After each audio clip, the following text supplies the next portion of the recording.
जैसे कि आज टॉपिक में देखेंगे limitations of electromagnetic wave theory. हमने पिछले टॉपिक में पढ़ा था इलेक्ट्रोमैग्नेटिक वेव थ्योरी क्या स्टेट करती है। थोड़ा सा आपको बता रहा हूं कि सबसे पहले तो जेसी मैक्सवेल था जिसने इस थ्योरी को एक्सप्लेन किया। ठीक है, जो साइंटिस्ट था मैक्सवेल जिसको बोलते हैं, उसने इस थ्योरी को एक्सप्लेन किया, जिसमें हमने इसने क्या बताया हमें कि एक रेडिएशन जो है, रेडिएशन का nature, radiation is a kind of, ठीक है, वेव। इसने इस चीज पर मेन फोकस कराया। ठीक है, मैक्सवेल ने कहा कि किसी भी तरह के किसी सोर्स के अंदर से जो रेडिएशन बाहर निकल रही है वो किस तरह के नेचर की होगी, वो वेव नेचर वाली होगी, उसका करेक्टर वेव वाला होगा। अब इस चीज के बेसिस के ऊपर कुछ चीजें एक्सप्लेन की गई जो कि गलत प्रूफ हुई। जैसे सबसे पहले इसकी क्या लिमिटेशन आई, ब्लैक बॉडी रेडिएशन एक फिनोमिना है, phenomenon of black body radiation. अभी मैं आपको बताऊंगा कि ब्लैक बॉडी रेडिएशन का क्या मतलब है। एक फिनोमिना है जिसको बोलते हैं ब्लैक बॉडी रेडिएशन। ठीक है, आप अभी तक, ठीक है, इसको समझ के चलिए बस क्या चीज है, मैं आपको अभी बताऊंगा। एक फिनोमिना है जिसको बोलते हैं ब्लैक बॉडी रेडिएशन। ये मैक्सवेल की जो थ्योरी है, इस थ्योरी को एक्सप्लेन करने में गलत प्रूफ हुई। ठीक है, ब्लैक बॉडी रेडिएशन को ये थ्योरी एक्सप्लेन नहीं कर पाई, इसलिए ये आगे इसकी सबसे पहली लिमिटेशन। दूसरी है photo electric effect. Photo electric effect जैसा ब्लैक बॉडी रेडिएशन है उसी तरह से कुछ मिलता जुलता फोटो इलेक्ट्रिक इफेक्ट है, जो कि आइंस्टाइन ने दिया था। एल्बर्ट आइंस्टाइन जो साइंटिस्ट है, बड़े फेमस साइंटिस्ट हैं, इन्होंने ये एक्सपेरिमेंट किया था कुछ, उसी के बेसिस पे ये हमने देखना है कि क्या चीज है जो कि इसको गलत प्रूफ कर रही है। ठीक है, तीसरी चीज है, तीसरी लिमिटेशन जो है वो है variation of heat capacity of solid as a function of temperature. ठीक है, variation of heat capacity as a function of temperature, कि कितनी हीट कैपेसिटी किसी चीज की टेम्परेचर के कंपैरेटिवली कितने चेंजेस आ रहे हैं उसमें, इस चीज को एक्सप्लेन करने में ईएम वेव थ्योरी फेल हो गई। ये इसकी आगे तीसरी लिमिटेशन। और लास्ट लिमिटेशन है line spectra of atom with special reference to hydrogen. क्या मतलब है कि हाइड्रोजन के बिहाफ पर, हाइड्रोजन हम सबसे सिंपल जो एलिमेंट है जिसका एटॉमिक नंबर सबसे कम, मास नंबर सबसे कम है, वो हमारा हाइड्रोजन है। हाइड्रोजन को हम सबसे रेफरेंस लेवल पर लेके चलते हैं। किसी भी चीज का अगर हमने मास या किसी चीज को किसी चीज से कंपैरेटिव करना हो तो हम उसको हाइड्रोजन से कंपेयर करते हैं। तो इस केस में क्या हुआ कि इसने ईएम वेव थ्योरी को हाइड्रोजन से, ठीक है, कंपेयर करने के बाद कोई स्पेक्ट्रल लाइन जो देनी थी, जो आगे जाकर बोहर ने, नील बोहर नाम साइंटिस्ट था, ठीक है, बोहर ने जो दी थी उसके बारे में कुछ एक्सप्लेन नहीं किया, इसलिए ये आगे इसकी फोर्थ लिमिटेशन। अब इस चीज को डिटेल में समझते हैं, इसकी क्या लिमिटेशन है। इसको दो फैक्टर जो मेन आपको ये दो फैक्टर बताए हैं, ब्लैक बॉडी रेडिएशन और फोटो इलेक्ट्रिक इफेक्ट, इनको पढ़ते हैं।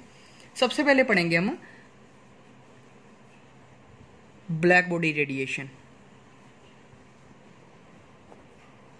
ये हमारा सबसे पहली लिमिटेशन थी, पहला फैक्टर है सबसे जिसके ऊपर हमारी लिमिटेशन लाई करती है ईएम वेव थ्योरी की। अब ब्लैक बॉडी रेडिएशन है क्या चीज, ये एक ऐसी बॉडी है, एक ऐसा सब्सटेंस, इफ, ध्यान से सुनना, if the substance being heated is a black body which can emit or absorb all types of frequencies, the radiation emitted is called as black body radiation। क्या मतलब है एक ऐसी कोई बॉडी जिसको हम ऐसा कह सकते हैं कि who is a perfect absorber and radiator. ठीक है, एक बॉडी है जो कि क्या है, perfect absorber and perfect radiator. एक ऐसी बॉडी जो कि हर तरह की लाइट को एब्जॉर्ब कर सके।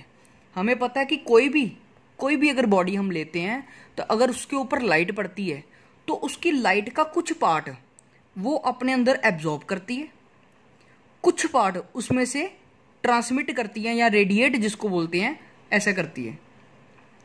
एक ब्लैक बॉडी ऐसी बॉडी है जो कि परफेक्ट एब्जॉर्बर है और परफेक्ट रेडिएटर भी है। ठीक है, जो कि अपने ऊपर पड़ने वाली लाइट का सारा पोर्शन एब्जॉर्ब कर लेगी। जितनी भी लाइट इसके ऊपर पड़ेगी ये सारी एब्जॉर्ब कर लेगी। तो ऐसी ज्यादातर बॉडी जो होती हैं उनका कलर होता है ब्लैक। इसलिए इस प्रोसेस को हम बोलते हैं ब्लैक बॉडी रेडिएशन। ठीक है, इसमें से ज्यादातर हीट रेडिएट होती है जिसकी इंटेंसिटी वेवलेंथ के अकॉर्डिंग हमें दी गई कितनी। अगर मैं इंटेंसिटी इस साइड रखूं ग्राफ के और यहां पर अगर मैं वेवलेंथ रखूं तो क्या होगा, अगर मान लो किसी टेम्परेचर पे, मान लो कि टेम्परेचर है T1, इस टेम्परेचर पे मैं कोई वेवलेंथ इंक्रीज कर रहा हूं, कोई ऐसी वेव इसके ऊपर फॉल करा रहा हूं जिसकी वेवलेंथ इंक्रीज हो रही है, तो क्या होगा, इंटेंसिटी क्या होगी, वो भी इंक्रीज होगी, बट एक पर्टिकुलर पॉइंट पे पहुंच के वो फिर से क्या होगी, कम। अगर मैं टेम्परेचर T1 रख रहा हूं, ठीक है, लेट कर लो टेम्परेचर कितना है T1 100। ठीक है, अब मैं क्या कर रहा हूं, मैं टेम्परेचर ले रहा हूं T2 टेम्परेचर मैं ले रहा हूं मान लो 200, मीन्स उससे दुगना टेम्परेचर ले रहा हूं, उससे ज्यादा टेम्परेचर ले रहा हूं। ये होगी मेरा ग्राफ T1 टेम्परेचर पर। अगर मैं इसको T2 टेम्परेचर का अगर ग्राफ ड्रॉ करूं तो मेरा ग्राफ कैसे बनेगा, कुछ इस तरह से।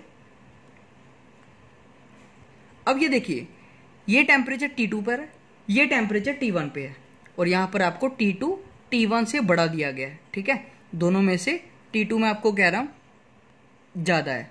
ठीक है, तो ग्राफ में देखिए तो आप वेरिएशन जो है, जो इसका जो पीक पॉइंट है वो अलग आ रहा है, वो सेम नहीं आ रहा। इसका मतलब कि इस केस में क्या है, बॉडी की वैल्यू चेंज हो रही है। तो इस केस में जितनी भी वैल्यू चेंजेस आए तो मैक्सवेल ने इस बारे में कुछ भी एक्सप्लेन नहीं किया, इसलिए इस चीज को कहा गया ब्लैक बॉडी रेडिएशन, जो कि इसकी लिमिटेशन आ गई। अब हम देखेंगे उसके दूसरे पॉइंट में, जिसमें उसने क्या कहा, फोटो इलेक्ट्रिक इफेक्ट के बारे में।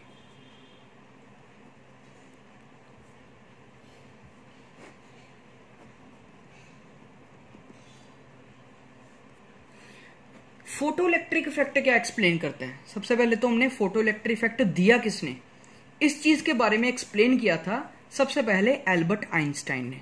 ठीक है, हमने आइंस्टाइन, उनका नाम तो काफी ज्यादा सुना हुआ है। ठीक है, केमिस्ट्री फिजिक्स सभी के अंदर इनकी कुछ ना कुछ अपनी थ्योरीज जरूर है। एल्बर्ट आइंस्टाइन ने फोटो इलेक्ट्रिक इफेक्ट के बारे में कुछ एक्सप्लेन किया। पहले तो फोटो इलेक्ट्रिक इफेक्ट है क्या, अगर मान लो मेरे पास एक मेटल प्लेट है, अगर मैं एक मेटल प्लेट के ऊपर एक रेडिएशन को फॉल करा रहा हूं, ए रेडिएशन को मैं मेटल प्लेट के ऊपर फॉल करा रहा हूं, तो क्या होगा, इस मेटल प्लेट में से इलेक्ट्रॉन्स एमिट होना शुरू हो जाएंगे।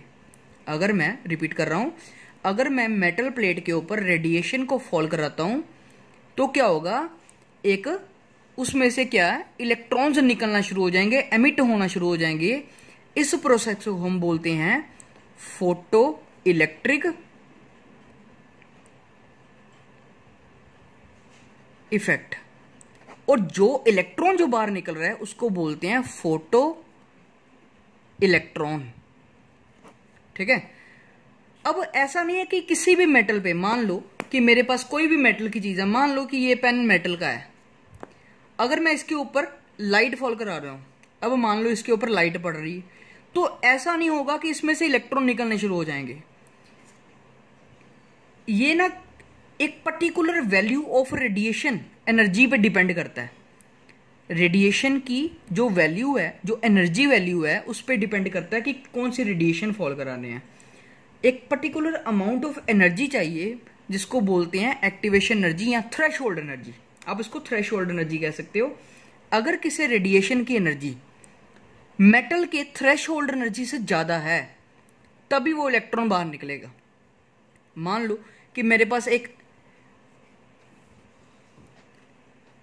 मेटल पीस है, ये यहां पर देखना, यहां पर मेटल पीस है, ये उसका एटम है, ठीक है।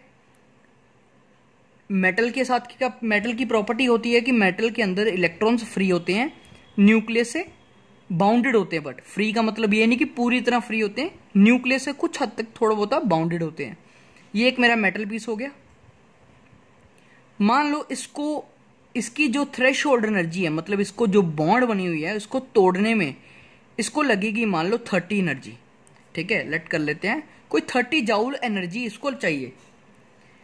बाहर से मैं एक रेडिएशन फॉल करा रहा हूं, बाहर से एक मैं रेडिएशन फॉल करा रहा हूं। उस रेडिएशन की मैं आपको बता रहा हूं कि उस रेडिएशन की एनर्जी मान लो कितनी है, 20। रेडिएशन की एनर्जी 20 है, ब्रेक करने के लिए 30 चाहिए, तो इसमें से इलेक्ट्रॉन निकल सकेगा? नहीं निकल पाएगा। इसमें से इलेक्ट्रॉन बाहर नहीं आ पाएगा क्योंकि ये हमारी एनर्जी जो है थ्रेशोल्ड से कम है। जो रेडिएशन की एनर्जी है वो थ्रेशोल्ड एनर्जी से कम है, इसलिए इस केस में ये पॉसिबल नहीं है कि इलेक्ट्रॉन बाहर निकले।